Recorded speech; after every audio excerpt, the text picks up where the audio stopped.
सखी सुख राज सब, किंतु न थी संतान।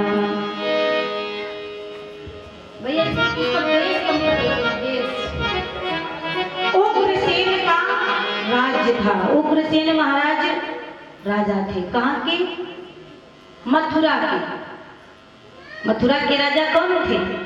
उग्रसेन। अब बड़ी विडंबना है। हाँ ठीक है, जितने भी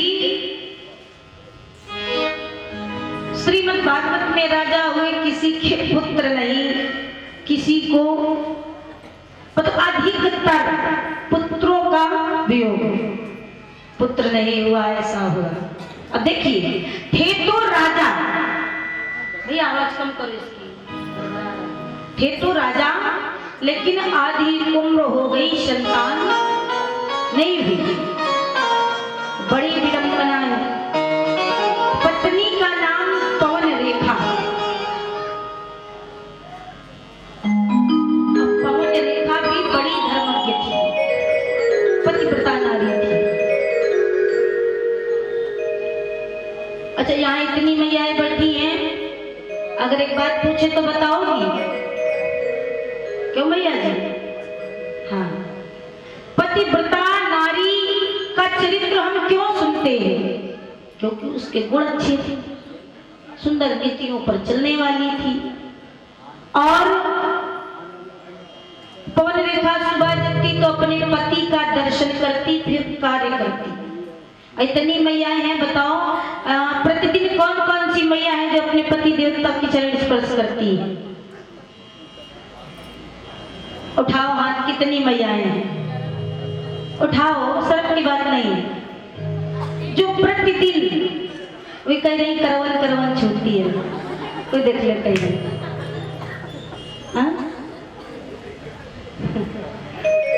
उठाओ हाथ, कितनी मैयाएं हैं? हंसने की बात नहीं है, एक हो गई। और उठाओ, बाकी सब लोग गाली देती हैं प्रतिदिन।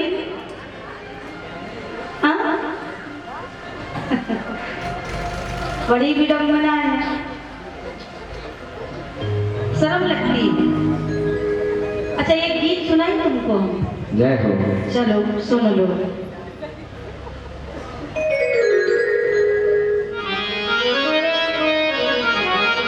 कथा आज बाद में होगी, पहले चर्चा इसी बात की चलेगी। जय जय। कौन सी?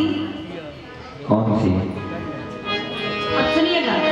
जैसे आप लोग व्रत रहती है ना, और हमने कह दिया कि पति देवता के चरण कौन कौन स्पर्श करती हैं, तो एक मैया ने हाथ उठाया, अब बाकी मैया शायद करवा वाले दिन छू लेती हो तो अच्छी बात है।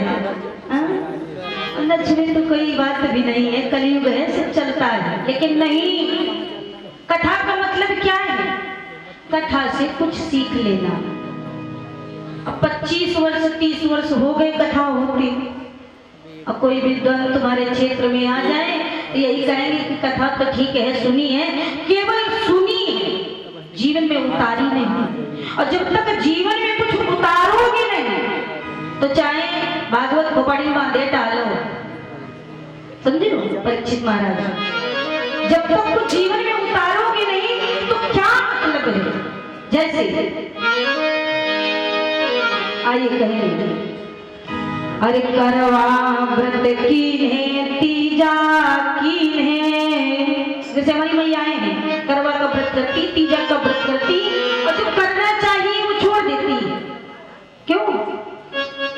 जैसे हमारे महाराज जी बता रहे थे, गुरु महाराज, कि करवा में क्या भरा जाता है, तो परीक्षित पेड़ा पेड़ी अनेक गाने,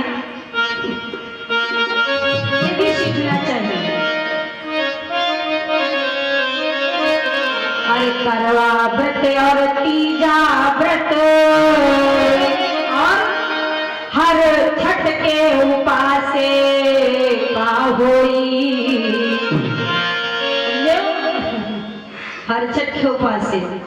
और पति देवता पियास मरे तो गंगा नहाए, गंगा नहाए,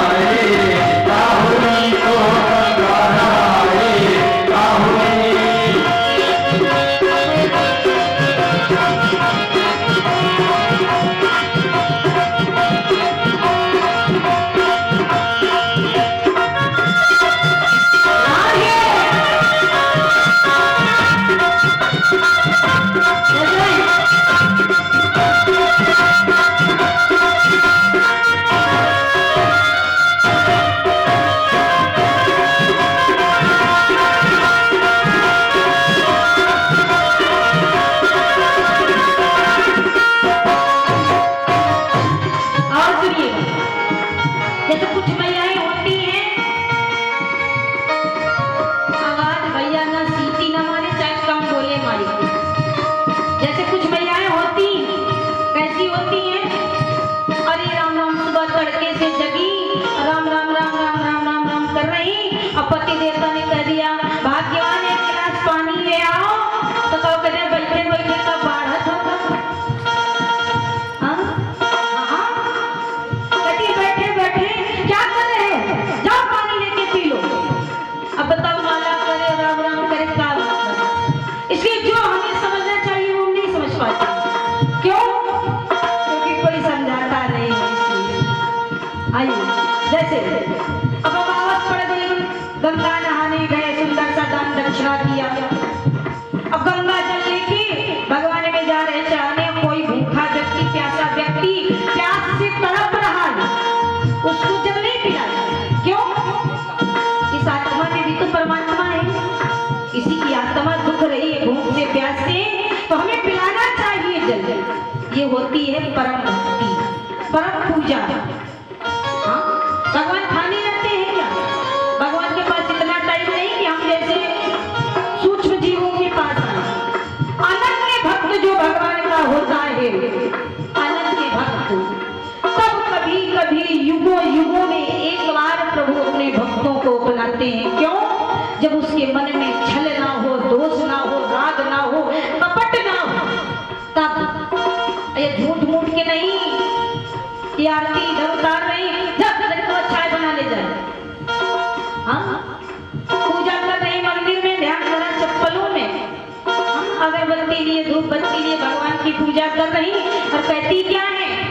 अरे तू भी हो माता, माता तू भी हो, तू भी हो बंधु,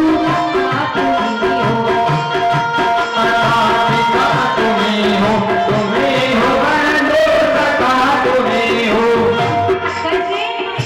एक लाइन भगवान की तरफ कहा, तो दूसरी लाइन चप्पल देख लिया कि 3000 की चप्पल है, 1500, कोई ले न जाए। तो माता पिता वो, सखा वो, विद्या वो, द्रव्य वो, क्या मतलब है? ऐसी पूजा करें तो हृदय से भाव करें, तभी कहना है क्या? अरे गंगा नहाए यमुना नहाए, हाँ, गंगा नहाए यमुना नहाए, और सरजू के नहाए बाहोरी।